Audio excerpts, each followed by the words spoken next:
Hello everyone, कैसे हैं आप सब। एक बार पुनः शिव कोचिंग क्लासेस पर स्वागत है। उम्मीद करता हूं आप सब अच्छे होंगे, मस्त होंगे, बेहतर होंगे, आपकी पढ़ाई बेहतर चल रही होगी। बच्चों आज सुपर फास्ट रिवीजन है यहाँ पर, और जितने बच्चे पहली बार चैनल पे आए तो चैनल को सब्सक्राइब जरूर कर लें, क्योंकि निरंतर हम बोर्ड एग्जाम, यदि एमपी बोर्ड से हैं आप लोग, तो आपके लिए स्ट्रेटजी चाहे कोई भी लेक्चर हो सब हेल्पफुल आपके लिए रहता है। और बच्चों आप लोग यदि टेलीग्राम में ज्वाइन नहीं किए हैं तो शिव कोचिंग क्लासेस के नाम से टेलीग्राम में ज्वाइन जरूर कर लें। चलिए शुरू करते हैं बच्चों। पहला प्रश्न है, भक्तिन सेवक धर्म में किससे स्पर्धा करने वाली है। जो भक्तिन है सेवक धर्म में किससे स्पर्धा करने वाली है। हनुमान से, सबरी से, सुग्रीव से, लक्ष्मण से। आप चाहो तो सुपर फास्ट बिल्कुल है ना, वीडियो को बच्चों एकदम रेशियो में बढ़ाकर देखो, चाहे आप धीरे धीरे देखो। आज मैं वैसे भी कम समय में अधिक क्वेश्चन कराने वाला हूं। तो पहला जो बच्चों वो आपका हनुमान है, ठीक है। भक्तिन का वास्तविक नाम क्या था, कौन बताएगा। भक्तिन का वास्तविक नाम तो लक्ष्मी था। क्या था बच्चों, लक्ष्मी।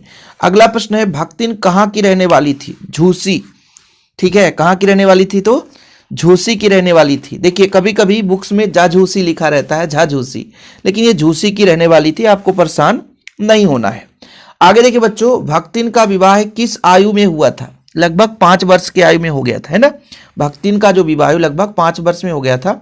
भक्तिन की कहानी कैसी है, दुखद है, अधूरी है, सुखद है या कि पूरी है। बच्चों दुखद कहानी है। जिसका 5 वर्ष में शादी हो जाए तो दुख भरी कहानी होगी, पूरी जिंदगी बर्तन धोना है।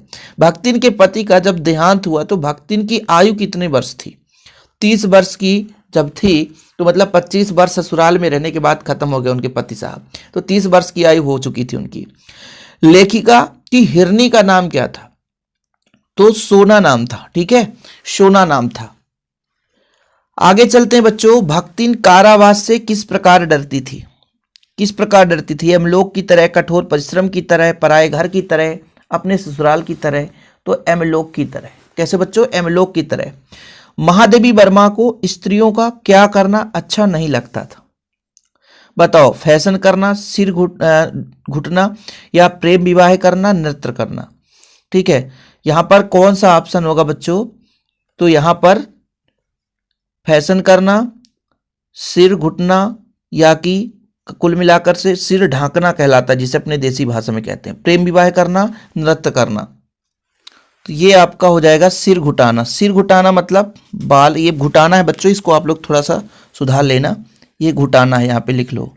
सिर घुटाना मतलब बाल हटवाना, ये अच्छा नहीं लगता था। आगे देखिए, महादेवी वर्मा अपने परिवार में किसके लिए प्रख्यात थी। महादेवी वर्मा अपने परिवार में किसके लिए प्रख्यात थी। पाक विद्या के लिए, संगीत कला के लिए, दया भावना के लिए, पशु पक्षी पालन के लिए। तो इसका राइट आंसर बच्चों पशु पक्षी पालन के लिए, ऑप्शन नंबर डी। ठीक है, सुपर फास्ट है, ये आपको बी नंबर लगा लेना है। भक्तिन क्या नहीं बन सकती, कठोर, दासी, सेविका, क्या नहीं बन सकती है, तो भक्तिन कठोर नहीं बन सकती। ठीक, चलिए आगे देखिए, पति का दादा कौन सा ससुर कहलाता है, बताना है आपको। पति का दादा, तो 4 ऑप्शन है, आई ससुर, अजिया ससुर, तो अजिया ससुर कहलाता है पति का दादा। ठीक है बच्चों, आगे चलें। भक्तिन जब शहर आई थी तो उसकी घुटी हुई चांद किस से ढकी हुई थी। टोपी से, साफ स्वच्छ चुनरी से, साड़ी के पल्लू से, मोटी मैली धोती से। 13 नंबर का बताना है आपको, तो ये मोटी मैली धोती से। लेखिका ने भक्तिन का नामकरण क्या देखकर किया था, बताओ। 14 नंबर का बताना है आपको, तो तिलक है, पूजा पाठ है, कंठी माला, तो चेहरा और स्वभाव, तो कंठी माला देखकर किया था। आगे चलें बच्चों, क्वेश्चन नंबर आपका 15 है। तीरथ के मुड़ाए सिद्ध, यह पंक्ति किसने उच्चारित की थी, तो भक्तिन ने की थी। लेखिका ने क्या पढ़ते पढ़ते शहर और देहात के जीवन पर अंतर विचार किया। ज्ञान सूत्र, साल्व सूत्र, न्याय सूत्र, पतंजलि सूत्र। इसका आंसर है बच्चों ज्ञान सूत्र। भक्तिन कितने वर्ष की उम्र में विधवा हो गई थी। 5 वर्ष की उम्र में उसकी शादी हुई थी, लगभग 30 वर्ष के आसपास हुआ था, है ना ये कांड उनका। तो भाई साहब 29 वर्ष, ठीक है, कभी कभी आपको 30 वर्ष मिल जाएगा, 29 वर्ष, तो लगभग आपका 29 वर्ष। महादेवी वर्मा के तकिए पर कौन सिकुड़कर सो जाया करती थी, बताओ। सोना, बसंती, गोधुली, गिल्लू। 18 नंबर का आपका आंसर हो जाएगा बच्चों गोधुली। ठीक, आगे देखिए, भक्तिन की विचित्र समझदारी की झलक विद्यमान थी। ओठों के कोनों में, छोटी आंखों में, विश्वास भरे कंठ में, ऊंची आवाज में। जो भक्ति नामक चैप्टर है ना, इससे बहुत क्वेश्चन पूछा जाता है, इसलिए ज्यादा क्वेश्चन ऐड किया। छोटी आंखों में। फिजूल सामान को फिजूल समझने वाले लोगों को क्या कहा गया? 4 ऑप्शन है। मूर्ख, संयमी, तो संयमी हो जाएगा यहाँ पे, खर्चीला, स्वाभिमानी नहीं। बाजार का जादू किसके माध्यम या राह से काम करती है? हाथ, नाक, मुंह, आंख। तो बताना बच्चों आपको, बाजार का जादू आंख से काम करती, ये आपका ऑप्शन नंबर डी। अगला प्रश्न है, संचय की तृष्णा और वैभव की चाह में व्यक्ति क्या परिणित होती है? शक्ति, निर्मलता, महानता, सबलता। तो ऑप्शन नंबर फर्स्ट हो जाएगा शक्ति। धन की ओर कौन झुकता है? निर्धन, विवश, निर्बल, असहाय। कौन झुकता है बताओ? धन की ओर कौन झुकेगा? धन की ओर कौन झुकेगा? तो जिसके पास भाई साहब निर्बल होगा, कमजोर होगा, वही झुकेगा धन की ओर। निर्धन जो जिसके पास धन नहीं होता है, वो ज्यादा धन की लालच भी नहीं करता है, लेकिन जो निर्बल होता है, ठीक है, तो आपका आंसर हो जाएगा निर्बल। जो लोग बाजारूपन बढ़ाते हैं, वे साथ ही साथ अन्य किस दोष को बढ़ाते हैं? महंगाई, झूठ, कपट या ईर्ष्या। बताना है आपको, तो कपट को बढ़ाते हैं। आगे देखिए, लेखक ने बाजार के जादू को किस प्रकार का जादू कहा है? बताना है आपको। तो बच्चों इसको कहा है रूप का जादू। किसको? रूप का जादू। चूरन बेचने वाली भगवत जी कौन, कैसे व्यक्ति है? चूरन बेचने वाली भगवत जी तो संतोषी है, लालची है, घमंडी, तो संतोषी है। चूरन बेचने वाले महानुभाव को लोग किस नाम से पुकारा करते थे? सुपरफास्ट रिवीजन बच्चों, भगवत जी के नाम से पुकारा करते थे। चूरन बेचने वाले ने एक ही दिन में कितने से अधिक धनराशि कभी नहीं कमा पाई थी? बताओ। 6 आने से ज्यादा कभी नहीं कमा पाई। 6 आने से, 4 ऑप्शन है, 8 आने, 1 रुपया, 2 रुपया। लेकिन यहां पर हम सुपर फास्ट रिवीजन कर रहे हैं, टाइम पास की बात ही नहीं है बिल्कुल। पहुंच चुके हैं 29 पर। मित्र के लेखक के सामने अपना क्या फैला दिया था? बताओ भाई साहब।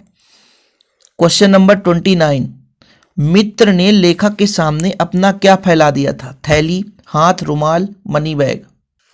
तो कौन सा होगा आपका? ऑप्शन नंबर बी, खा नंबर, है ना। बाजार दर्शन पाठ में चूरन वाले द्वारा रोजाना 6 आने कमाए जाने का वर्णन लेखक ने किया। यहां आना कितने पैसे के बराबर है? 1 आना कितने पैसे के बराबर होता है? बताओ।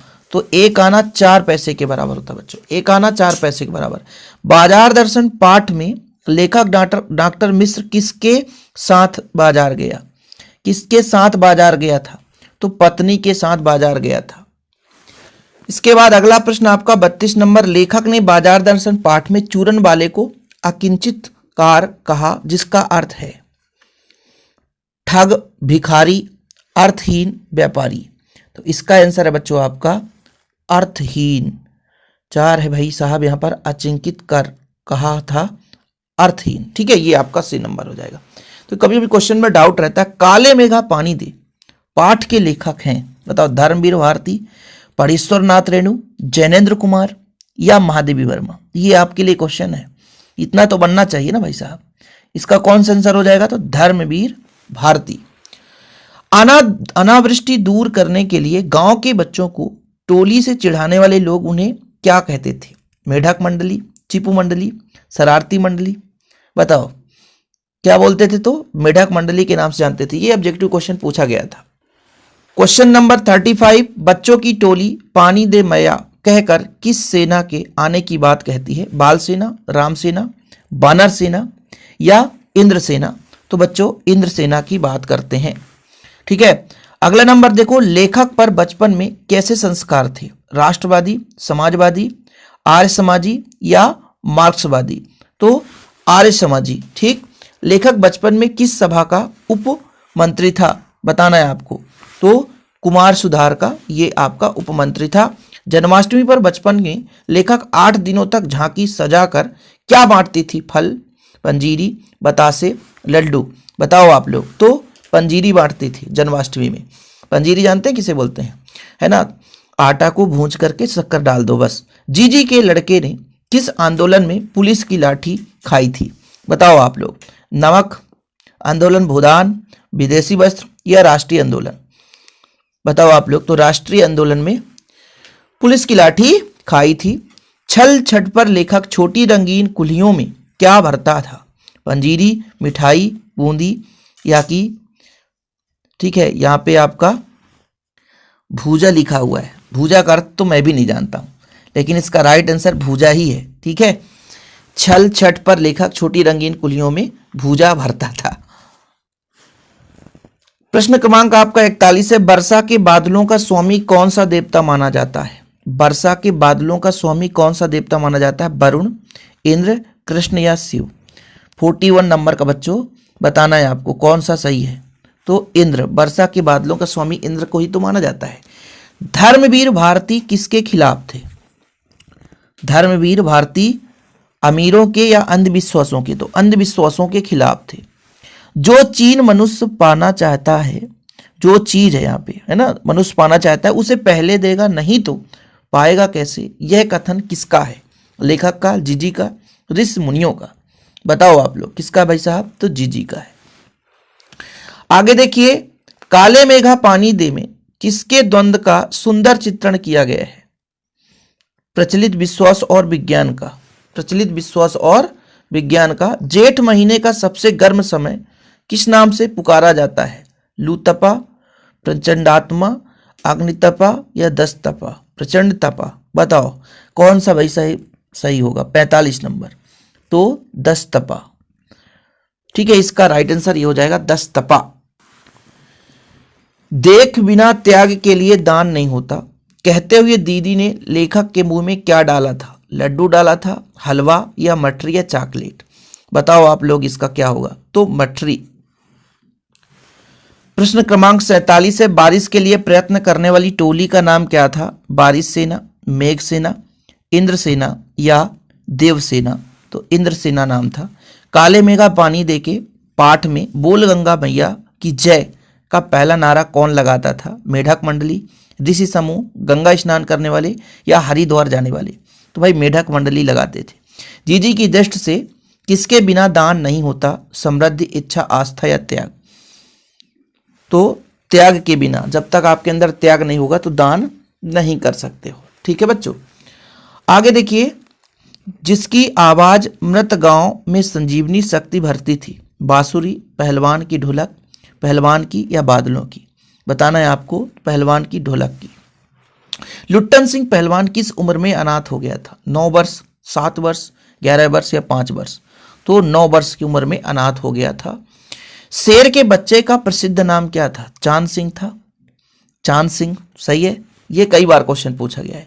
चांद सिंह के गुरु का नाम क्या था? बादल सिंह। ये भी कई बार क्वेश्चन पूछा गया है, सही है कि नहीं? चांद सिंह के गुरु का नाम बादल सिंह। आगे देखिए। सफिया की अम्मा सफेद बारीक मलमल का दुपट्टा कब ओढ़ा करती थी? पहला ईद पर, रमजान पर, मुहर्रम पर? तो इसका आंसर हो जाएगा मुहर्रम पर। सफिया ने बादामी कागज की पुड़िया में क्या बंद कर रखा था? टाटा नमक, लाहौरी नमक, सोडियम नमक या सिंधी नमक? बताना है आपको। तो इसका आंसर हो जाएगा लाहौरी नमक। आगे देखिए। क्या चीज हिंदुस्तान पाकिस्तान की एकता का मेवा है? कीनू, बादाम, नमक, फालसे? 56 नंबर का आंसर हो जाएगा कीनू। आगे सफिया कहाँ की रहने वाली थी? लाहौर, अमृतसर, लखनऊ, कराची? तो सफिया भैया लखनऊ की रहने वाली थी। आगे देखिए। कस्टम अधिकारी तुलसीदास गुप्ता को उसके बचपन के दोस्त ने किस अवसर पर, यहां पर पूरा करना है आपको, ओढ़ा करती थी? पूरा आंसर नहीं था भाई साहब। किस अवसर पर? क्वेश्चन ही पूरा नहीं था। किस अवसर पर ओढ़ा करती थी? ठीक है, जन्मदिन पर ओढ़ा करती थी। सफिया का दिल्ली तक का रेल का किराया किसने दिया था? बहन ने, सरकार ने, भाई ने, स्वयं? किसने दिया था? बताना है आपको। बहन ने दिया या सरकार ने या भाई ने? ठीक है, तो भाई ने दिया था। किसने दिया था? भाई ने। 2 चाय लाओ अच्छी वाली कस्टम अधिकारी ने दूसरी चाय किसके लिए मंगवाई? पुलिस अधिकारी के लिए, सफिया के लिए, जांच सहायक के लिए या लेखिका के लिए? तो भाई साहब सफिया के लिए मंगवाई थी। Question number 61। जाति प्रथा को किसका आधार नहीं बनाना चाहिए? श्रम विभाजन का आधार नहीं बनाना चाहिए। जाति प्रथा किस पहलू के लिए हानिकारक है? आर्थिक पहलू के लिए हानिकारक है। जाति प्रथा मनुष्य की स्वाभाविक प्रेरणा, रुचि व आत्मशक्ति को दबाकर उसे क्या बना देती है? क्या बनाएगी बताओ, सक्रिय बनाएगी, गतिशील, निष्क्रिय या कर्मशील? तो बच्चों इसमें हो जाएगा आपका निष्क्रिय बनाएगी। ठीक है, मंजिल भी तो है, दूर नहीं, यह विचार किसके मन में आ रहा था बताना है। तो ये पंथी के मन में आ रहा था। सुपर फास्ट कर रहे हैं, ऑप्शन भी नहीं पढ़ रहे हैं क्योंकि आपको एक बार पढ़ के एग्जाम में जाना है। हो जाए ना पथ में रात कहीं, सोचकर कौन जल्दी जल्दी चलता है, कबूतर, चिड़िया, चिड़िया के बच्चे, पंथी। तो 65 का आपको हो जाएगा पंथी। किसके बच्चे प्रत्याशा में हैं, बुलबुल के, चिड़िया के, कोयल के? तो इसका आंसर हो जाएगा बच्चों चिड़िया के। दिन जल्दी जल्दी ढलता है कविता में कभी हताश और दुखी क्यों है? 4 ऑप्शन है। पत्नी के तलाक होने के कारण, प्रियतमा की निष्ठुरता के कारण, संतान दुख से वंचित होने के कारण, परिवार से बिछुड़ने के कारण। तो इसका राइट आंसर हो जाएगा आपका परिवार से बिछुड़ने के कारण। दिन जल्दी जल्दी ढलता है कविता में दिन का पंथी किसे माना गया है? कविता में दिन का पंथी किसे माना गया है भैया? दिन का पंथी सूर्य को माना गया है। अगला है पतंग कविता के कवि हैं, तो आलोक धनबा जी हैं। कौन है? आलोक धनबा जी। इसके बाद कपास किसका प्रतीक है? 4 ऑप्शन है। प्रकाश का भाई, अंधकार का, कोमलता का, शांति का। तो कपास कोमलता का प्रतीक है, तो ऑप्शन नंबर सी हो जाएगा। लास्ट क्वेश्चन आज का, बांस की सबसे पतली कमानी क्या है? बांसुरी, छड़ी, नेमी या पतंग? बताओ भाई साहब, सबसे पतली कमानी क्या है? इसका राइट आंसर कौन सा है? इसका राइट आंसर आपका पतंग। सबसे पतली कमानी क्या है? पतंग। तो ये 15 मिनट में 70 क्वेश्चन, ये रिवीजन के तौर पर आपके लिए लाया हूं, लेकिन इसके पीछे 5 घंटे का मेहनत है बच्चों। ये 70 मिनट आपको लगता है, लेकिन इसके पीछे 5 घंटे का मेहनत है। बट आप लोगों का प्यार और सपोर्ट ऐसा ही बना रहे। चैनल पे पहली बार है, चैनल को सब्सक्राइब करके शेयर कर दें अपने दोस्तों के साथ, अपने छोटे भाई बहनों के साथ, ताकि आप लोगों के लिए भी ऐसा हेल्पफुल वीडियो लाता रहूं। बस एक छोटा सा ही प्यार आपका चाहिए बच्चों।